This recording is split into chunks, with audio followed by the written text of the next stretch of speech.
It's a question that I get a lot. Hey, what's with the deer? The picture is of a Sika deer from Nara, Japan. There is no reason for the picture. YouTube asked for a channel profile picture and I picked something cute from my last trip abroad. I have visited Nara several times and enjoyed it there, but I found the existing documentation on the deer rather lacking.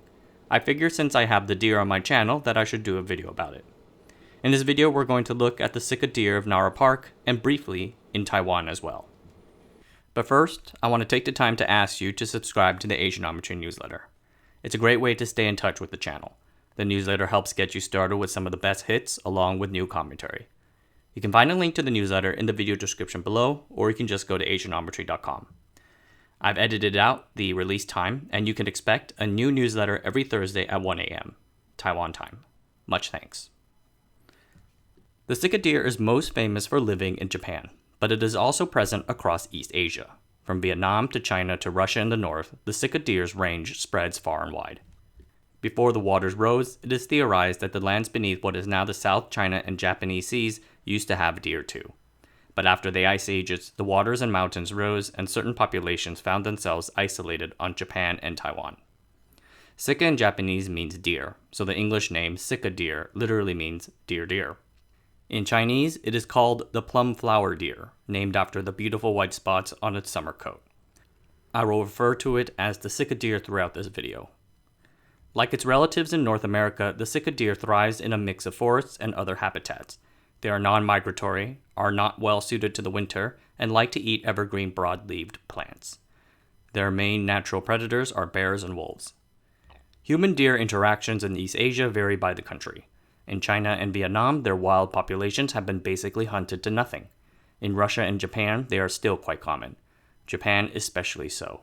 They are overabundant to the point of being a pest. Nara City is the capital city of Japan's Nara Prefecture. It borders Kyoto and had been the capital of Japan for 80 years from 710 to 794 when the emperor lived there. Nara the city is pretty interesting, but the park is the big tourist attraction. About 2 million tourists a year come to see the big temples and feed the 1,000 or so deer living there. Unlike with other populations of Sika deer, these deer are used to humans and left essentially to free range. The Nara deer are considered sacred, a tradition that dates back to the year 1006. 11th century documents and paintings now in the Nara National Museum show a god from the Kashima shrine riding a white-spotted deer to the nearby Mount Kasuga.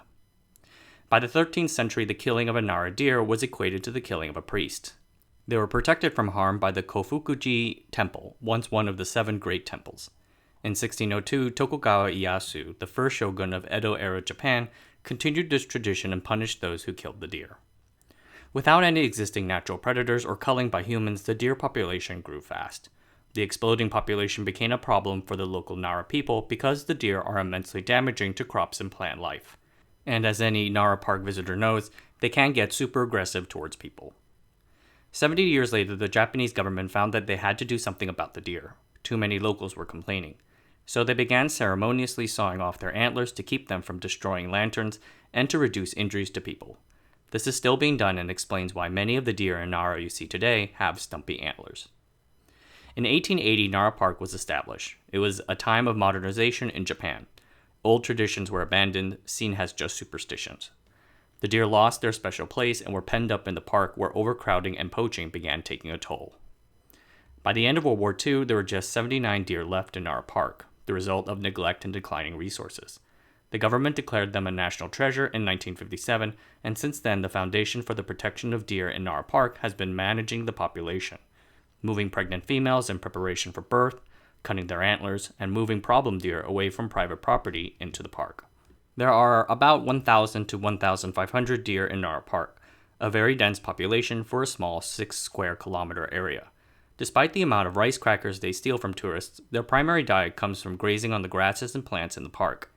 They are also known to steal bamboo from temples and religious festivals. The density of the population makes their lives hard. Studies of their bone marrow found that most of the Nara Park deer are extremely skinny. There is simply not enough food for them to eat to get fat, and were it not for humans, many of them would probably starve. Adjacent to Nara Park are the primeval forests of Mount Kasuga.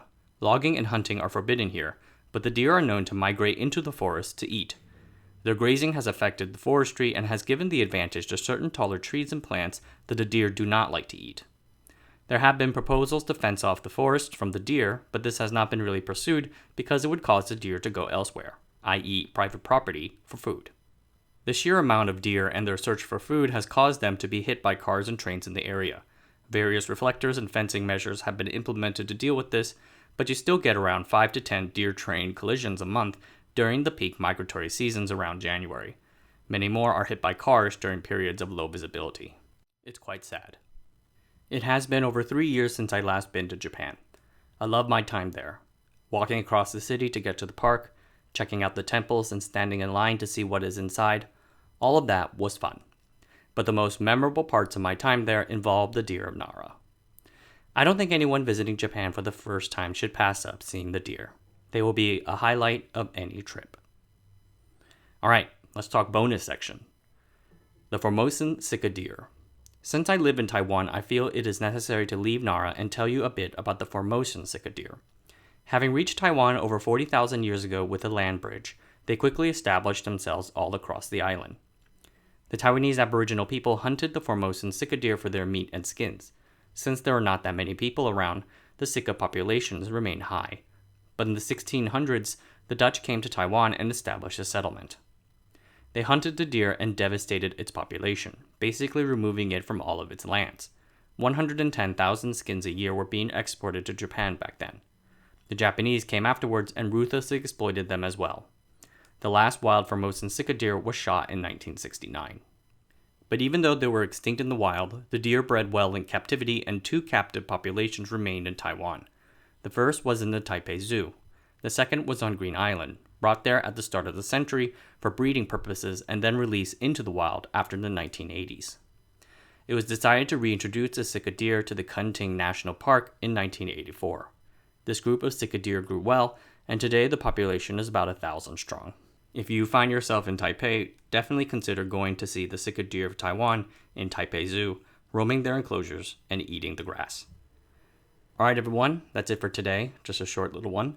If you want more content, feel free to hit up the email newsletter. If you want to send me an email, you can email me at john@asianometry.com. I hope to get back to you as soon as I can. So until next time, see you guys later.